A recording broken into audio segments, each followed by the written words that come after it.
1,00,000 కోట్లకు పైగా వ్యయం, ప్రతిష్టాత్మకంగా నిర్మించిన ప్రాజెక్టు, పెద్ద ఎత్తున అవినీతి, అంతకు మించి నిధుల గోల్మాల్. ఇప్పటిదాకా కాళేశ్వరం ప్రాజెక్టుపై ఇదొక ఆరోపణ మాత్రమే. ఇది నిజమని నమ్మిన వారున్నారు, కేవలం ఆరోపణని కొట్టిపారేసిన వారు ఉన్నారు. కాళేశ్వరం ప్రాజెక్టు కొందరు అధికారులకు, మరికొందరు రాజకీయ నాయకులకు ఏటీఎం మిషన్ గా మారిందని విమర్శించిన వారు ఉన్నారు. ఇది కేవలం అతిశయోక్తి అని కొట్టిపారేసిన వారు ఉన్నారు. అయితే ఇప్పుడు కాళేశ్వరం అవినీతి అఫీషియల్ గా నిజమని నిర్ధారణ అయింది. కంప్ట్రోలర్ అండ్ ఆడిటర్ జనరల్ తన డ్రాఫ్ట్ నివేదికలో కాళేశ్వరంలో జరిగిన అవినీతి అక్రమాలను కాగెండగట్టింది.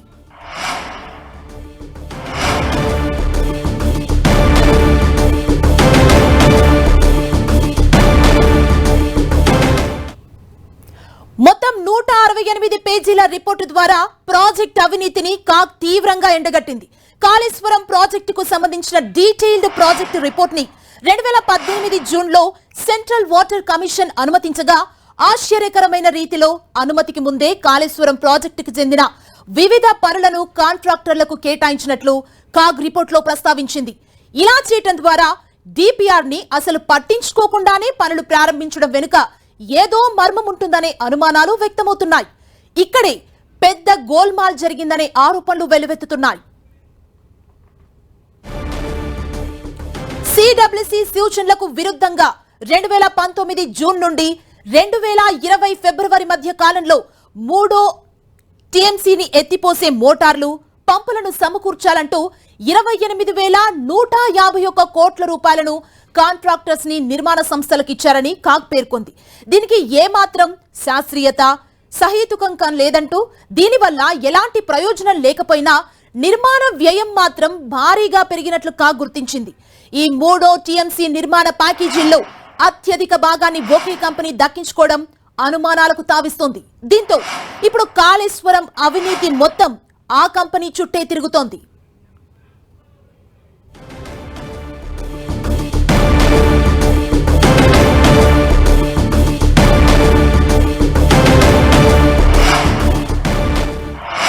అవసరం లేకపోయినా చేపట్టిన వివిధ పనుల కారణంగా కాళేశ్వరం ప్రాజెక్టు వ్యయం 1,02,000 కోట్లకు చేరిందని కాగ్ నివేదికలో పేర్కొంది. అయితే డిపిఆర్ లో మాత్రం ప్రాజెక్టు వ్యయం కేవలం 63,000 కోట్లుగానే నిర్ధారించారు. అవసరం లేని పనుల వల్లే ప్రాజెక్టు వ్యయం భారీగా పెంచారని కాగ్ గుర్తించింది. ప్రస్తుత పరిస్థితుల్ని బట్టి చూస్తే కాళేశ్వరం ప్రాజెక్టు వ్యయం 1,49,000 కోట్లకు చేరుతుందని కాగ్ రిపోర్టులో పేర్కొంది. ఈ ప్రాజెక్టుకు అవసరమైన నిధుల్లో 73% వరకు రుణాల రూపంలోనే ప్రభుత్వం సమకూర్చుకుందని కాగ్ తన రిపోర్టులో వెల్లడించింది. కాళేశ్వరం ప్రాజెక్టులో భాగంగా వివిధ దశల్లో మొత్తం 56 వర్క్ కాంట్రాక్టులను వివిధ సంస్థలకు ఇచ్చారు. ఇందులో ఈపీసీ ప్రతిపాదన ఇచ్చిన 17 పనుల విలువ 30,000 కోట్ల రూపాయలు మాత్రమే. మిగిలిన 39 పనుల్ని గంపగుత్తగా యూనిట్ ప్రైస్ ప్రాతిపదికనిచ్చేశారు. దీని విలువ ఏకంగా 52,000 కోట్ల రూపాయలు కావడం గమనార్హం. యూనిట్ ప్రైస్ ప్రాతిపదికన ఇచ్చిన పనులకు సంబంధించిన పూర్తి వివరాల్ని కూడా ఇరిగేషన్ శాఖ వెల్లడించలేదని కాగ్ పేర్కొంది. ఇక ఈ మొత్తం కాంట్రాక్టుల్లో 21 కాంట్రాక్టులకు లిఫ్ట్ పంపు సెట్ల ద్వారా సంబంధించినవే కాగా, ఇందులో అత్యధిక భాగం పనులకు ఒకే సంస్థ దక్కించుకుంది. ఇందులోని 4 ప్యాకేజీల్లో పంపు సెట్లకు సంబంధించిన ఆయా కాంట్రాక్టర్లకు ప్రభుత్వ రంగం బిహెచ్ఈఎల్ సంస్థ సరఫరా చేసిన ధరలకి, ప్రభుత్వం చెల్లించిన ధరలకి మధ్య 300% వ్యత్యాసం ఉందన్నది కాగ్ ఆక్షేపించింది. ఈ 4 ప్యాకేజీల్లో బిహెచ్ఈఎల్ కి కాంట్రాక్టర్లు కేవలం 1,686 కోట్ల రూపాయల్ని మాత్రమే చెల్లించగా, కాంట్రాక్టర్లకు ప్రభుత్వం మాత్రం 7,211 కోట్ల రూపాయలు చెల్లించడం గమనార్హం. అంటే ఇక్కడే 5,000 కోట్ల రూపాయలకు పైగా నిధుల దుర్వినియోగం జరిగినట్లు కాగ్ గుర్తించింది. బిల్లులు చెల్లించే ముందు ఆయా కాంట్రాక్టర్లకు వివిధ సంస్థల నుండి కొనుగోలు చేసిన ఎక్విప్మెంట్ ఇన్వాయిస్లను ఇరిగేషన్ శాఖ అధికారులు అసలు పరిశీలించారా లేదా అనే అనుమానాలు కూడా వ్యక్తమవుతున్నాయి.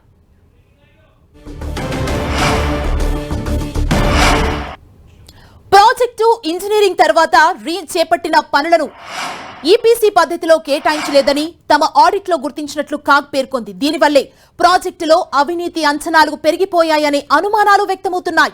ఈ నేపథ్యంలోనే ఓవైపు ఇరిగేషన్ కార్యాలయాలపై విజిలెన్స్ దాడులు జరుగుతుండడం, మరోవైపు కాళేశ్వరంపై ఏకంగా ముఖ్యమంత్రి రేవంత్ రెడ్డి ఉన్నత స్థాయి సమీక్షా సమావేశం నిర్వహిస్తుండడం ఆసక్తి రేపుతోంది. ఈ వ్యవహారం ఎక్కడి వరకు వెళ్తుందనే చర్చ జరుగుతోంది. ఇప్పటికే 3 బ్యారేజీల నిర్మాణాల్లో అవకతవకలపై జ్యుడిషియల్ విచారణకు ఇప్పటికే ఆదేశాలిచ్చిన ప్రభుత్వం తాజాగా ప్రాజెక్టుపై సమగ్ర విచారణకు రంగం సిద్ధం చేస్తున్నట్లు తెలుస్తోంది.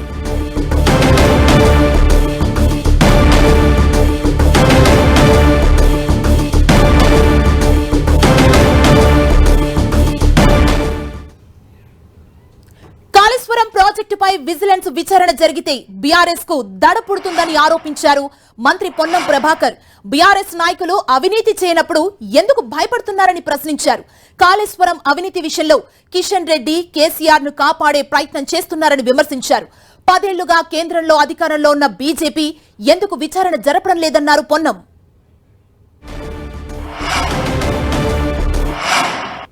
కాళేశ్వరం మీద దాడులు జరిగితే టీఆర్ఎస్ నాయకుల గుండెలో దడవుడుతోంది. ఏమైతుంది, ఒకవేళ మీరు తప్పు చేయనట్టయితే విచారణను స్వాగతించండి, విచారణను ఆహ్వానించి మీ దగ్గర ఉన్న వాస్తవ సమాచారాన్ని వాళ్ళకి ఇచ్చే ప్రయత్నం చేయండి. మాది 4 రోజులు అయింది, మేము విచారణ స్టార్ట్ చేసినాం.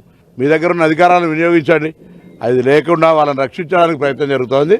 కిషన్ రెడ్డి ప్రయత్నం అంతా, తాపత్రయం అంతా కేసీఆర్ గారు నన్ను నియమించిన తర్వాత కేసీఆర్కి ఇబ్బంది వచ్చినప్పుడు ఎట్లా కాపాడాలనే ఆలోచన తప్ప నిజంగా వాస్తవిక పరిస్థితి లేదు. కాళేశ్వరం ప్రాజెక్టుకి సంబంధించి విజిలెన్స్ ఎన్ఫోర్స్మెంట్ సోదాలు 2వ రోజు కొనసాగుతున్నాయి. అసలు కాళేశ్వరం ప్రాజెక్టులో ఏం జరిగింది, దీనికి సంబంధించి మరిన్ని అప్డేట్స్ ని మా ప్రతినిధి ప్రతాప్ మనకు అందిస్తారు. ప్రతాప్, ఈ కాళేశ్వరం ప్రాజెక్టులో అసలు ఏం జరుగుతుంది? ఒక్కొక్కరి వాదన ఒక్కొక్క విధంగా ఉంది. ఓవైపు దాడులు కూడా కొనసాగుతున్నాయి. ఏం జరుగుతుంది అసలు?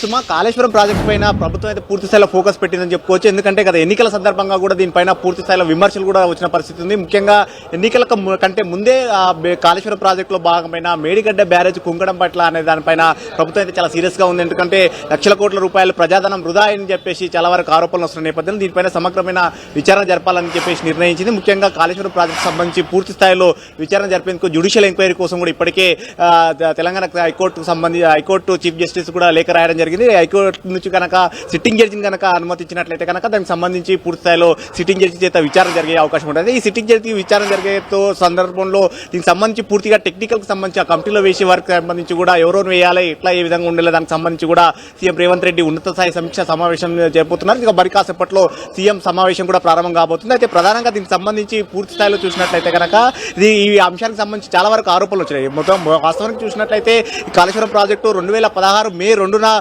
ప్రారంభమైనప్పటికీ ఆ తర్వాత దానికి శంకుస్థాపన చేశారు అప్పటి సీఎం కేసీఆర్. అయితే దీన్ని 2019లో లాంచింగ్ చేశారు.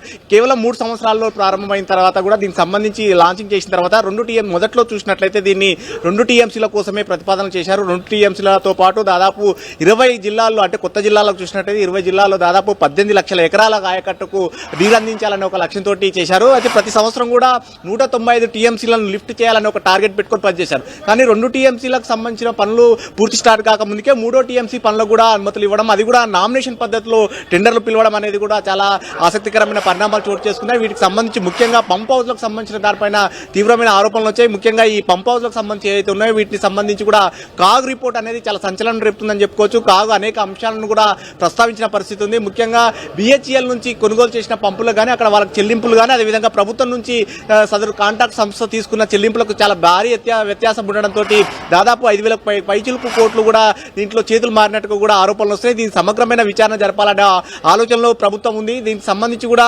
ముఖ్యంగా దీనికి సంబంధించి ఏవేవైతే జీవోలు ఇచ్చారో, ఏ పనులకు ఏ విధంగా 2016 నుంచి స్టార్ట్ అయిన సందర్భం నుంచి కూడా 2022 వరకు 23 వరకు కూడా ఎట్లాంటి జీవోలు ఇచ్చారు, దీనికి సంబంధించి 2వ టీఎంసీ పనులకు ఏ విధంగా పనులు జరిగాయి, అదేవిధంగా 3వ టీఎంసీ పనులకు ఏ విధంగా పనులు దానికి సంబంధించి నామినేషన్ పద్ధతిలో ఇచ్చారో, బట్ అన్నిటికి సంబంధించి కూడా విజిలెన్స్ విచారణ కూడా ఆదేశించిన పరిస్థితి. విజిలెన్స్ కూడా ఈ రోజు కూడా కొన్ని చోట్ల కూడా జరుగుతూ ఉన్నాయి. ఇప్పటికి కూడా కొన్ని కీలకమైన డాక్యుమెంట్లు అన్నిటి కూడా స్వాధీనం చేసుకున్న పరిస్థితి ఉంది. ముఖ్యంగా ఏవేవైతే అంశాలు ఉన్నాయో ముఖ్యంగా చూసినట్లయితే మేడిగడ్డ నుంచి మిగతా సంబంధించి చూసినట్లయితే లింక్ 1 పనులు అయితే ఏవైతే పంప్ హౌస్లకు సంబంధించి 4 లింకులు ఉంటాయి. ముఖ్యంగా చూసినట్లయితే మొత్తం కాళేశ్వరం అంతా కూడా దాదాపు 7 ప్యాకేజీలుగా విభజించిన పరిస్థితి ఉంది. ఆ 7 ప్యాకేజీలో చూసినట్లయితే మొట్టమొదటి ప్యాకేజీలో ఉన్న 4 లింకులకు సంబంధించిన పనుల మీద చాలా ఫోకస్ గా పెట్టే పరిస్థితి పరిస్థితి. ఎందుకంటే మేడిగడ్డ నుంచి కూడా అన్నారం సుందిలాకి సంబంధించిన పంప్ హౌస్ల పనులే అందులో ఎక్కువగా ఉన్నాయి కాబట్టి వీటికి సంబంధించి కూడా కీలకమైన డాక్యుమెంట్ అన్నిటి కూడా తీసుకోవడం జరిగింది.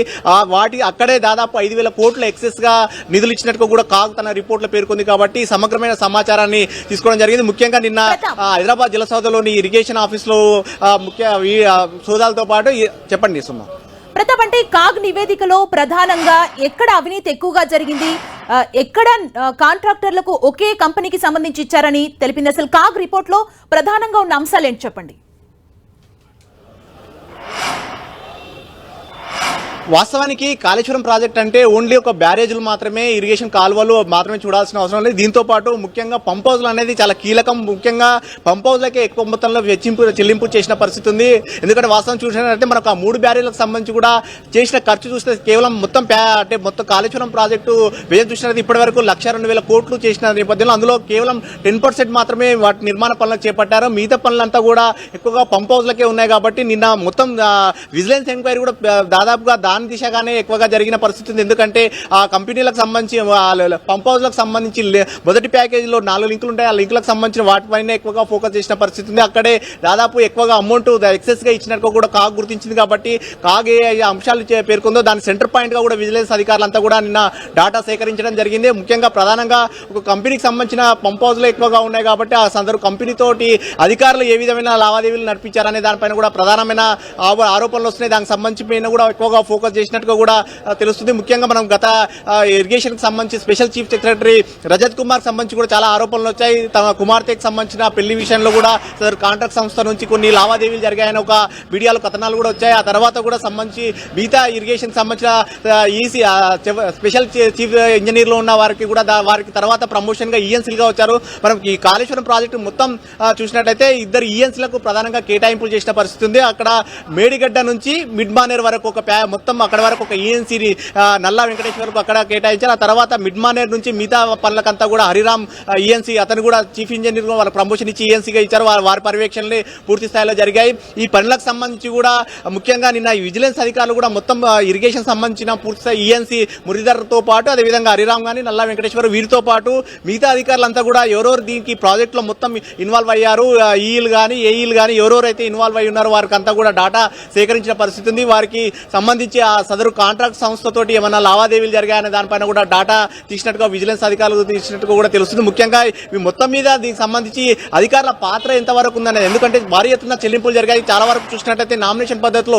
ముఖ్యంగా 3వ టీఎంసీకి సంబంధించిన పనులు ఏవి కూడా టెండర్ పద్ధతిలో లేకుండా నామినేషన్ పద్ధతిలోనే చెల్లింపులు జరిగాయి కాబట్టి ఎక్కడ ఈ విధంగా నామినేషన్ పద్ధతిలో 1,000 కోట్ల రూపాయలు అనేది చెల్లింపులు ఎక్కడ కూడా జరగలేదు. దేశం మొత్తంలో ఎక్కడ ఏ రాష్ట్ర ప్రభుత్వంలో ఇలాంటి జరగలేదంటూ కూడా వార్తలు వస్తున్న నేపథ్యంలో ఇలాంటి ఎందుకు చేశారు, ఈ తప్పిదం వెనక అధికారుల పాత్ర ఏంటి అనే దానిపైన కూడా ప్రధానంగా చర్చ జరుగుతుంది. ముఖ్యంగా అతి ముఖ్యమైనది దీనికి సంబంధించి డిపిఆర్ల అంశానికి సంబంధించి కూడా అధికారులు ఎలాంటి డిపిఆర్లు సమర్పించారు. ముఖ్యంగా సెంట్రల్ వాటర్ కమిషన్ కానీ సిడబ్ల్యూసీకి 2018లో అమలులో వచ్చినప్పటికీ అంటే 2016 మే 2లోనే సీఎం కేసీఆర్ శంకుస్థాపన చేయడం, అప్పటికే పనులు కట్టబెట్టడం, కాంట్రాక్ట్ సంబంధించిన సంస్థకు చెల్లింపులు చేయడం, పెద్ద ఎత్తున చెల్లింపులు చేయడం, ఇటువంటి అన్నింటినీ కూడా దానికి సంబంధించిన డాటానంతా కూడా సేకరిస్తున్న పరిస్థితి. ముఖ్యంగా కీలకమైన సంబంధించిన జీవోలను కూడా తీసుకోవడం జరిగింది. అక్కడ వారు ఎవరెవరు సంతకాలు చేశారు, ఏం చేశారు అనే దానిపైన కూడా ప్రధానమైన ఫోకస్ పెడుతున్నారు. మొత్తం మీద వీటన్నిటిని కూడా జ్యుడిషియల్ ఎంక్వైరీ చేసినట్లయితే కనుక ఎక్కడ ఎలాంటివి తప్పిదాలు జరగకుండా అంటే మొత్తం 2016 నుంచి ఇప్పటిదాకా కూడా జరిగిన కాళేశ్వరం సంబంధించిన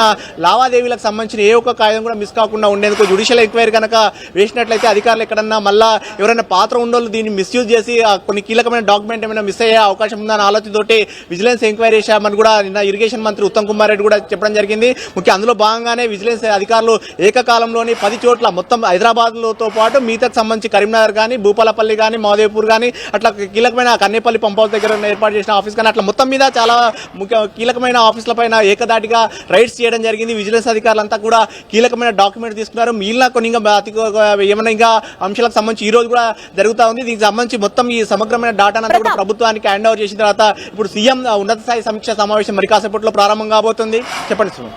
అంటే ఈ రోజు విజిలెన్స్ అధికారుల సోదాలు ఎక్కడెక్కడ జరుగుతున్నాయి, అంటే ఇప్పటి వరకు ఎన్ని కీలక పత్రాలను విజిలెన్స్ అధికారులు స్వాధీనం చేసుకున్నారు?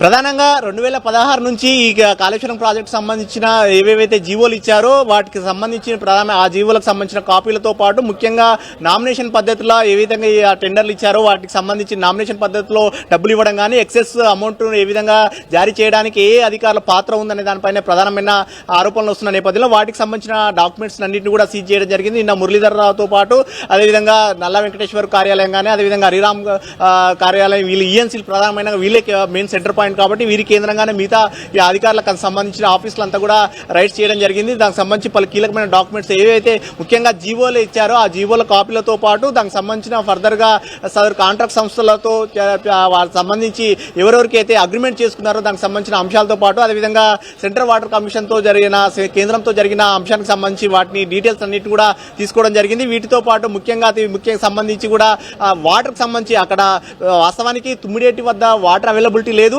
మేడిగడ్డ దగ్గర వాటర్ అవైలబిలిటీ ఉందంటూ కూడా వ్యాప్కో సంస్థ ఇచ్చిన ఏదైతే రిపోర్ట్ ఉందో దానికి సంబంధించిన మొదట్లో వాస్తవానికి తుమ్మిడేటి వద్ద కూడా వాటర్ అవైలబిలిటీ ఉందని చెప్పేసి వ్యాప్కో సంస్థ మొదట్లో రిపోర్ట్ ఇచ్చింది ఉమ్మడి రాష్ట్రంలో ఉన్నప్పుడు. మళ్ళీ తర్వాత 2014 వచ్చేసరికి మళ్ళీ తిరిగి ఇవ్వడం కానీ వీటి వెనక కూడా ఏమైనా జరిగిందా లావాదేవీలు అనే దానికి అంశానికి సంబంధించి కూడా డేటా తీసినట్టు తెలుస్తుంది. అయితే ఈ అంశానికి సంబంధించి పూర్తి స్థాయిలో అన్ని కూడా పలు కీలకమైన డాక్యుమెంట్ తీసుకోవడం జరిగింది. మిగతా అంశాలకు సంబంధించిన పంచనామా కూడా చేసుకోవడం జరిగింది. అధికారుల నుంచి కూడా సంబంధించిన కాపీలకు సంబంధించి జిరాక్స్ కాపీలు అన్ని తీసుకొని వారితో సంతకాలు కూడా తీసుకోవడం జరిగింది. అయితే మరికొన్ని అంశాలకు సంబంధించి కొన్ని డౌట్ఫుల్ గా ఉన్న వాటికి మరోసారి క్రాస్ చెక్ చేసుకోవడం కోసం కూడా ఈ రోజు ఇరిగేషన్ ఆఫీసర్ తో పాటు మిగతా చోట్ల కూడా కొన్ని వాటన్నిటి కూడా క్లారిఫై చేసుకొని ప్రభుత్వానికి అందించే అవకాశం ఉంది. మరి కాసేపట్లో సీఎంతో రివ్యూ ప్రారంభమైన తర్వాత సీఎం ఎలాంటి నిర్ణయం తీసుకుంటారు అనేది కూడా చూడాల్సి ఉంటుంది. సుమా, థ్యాంక్ యూ ప్రతాప్.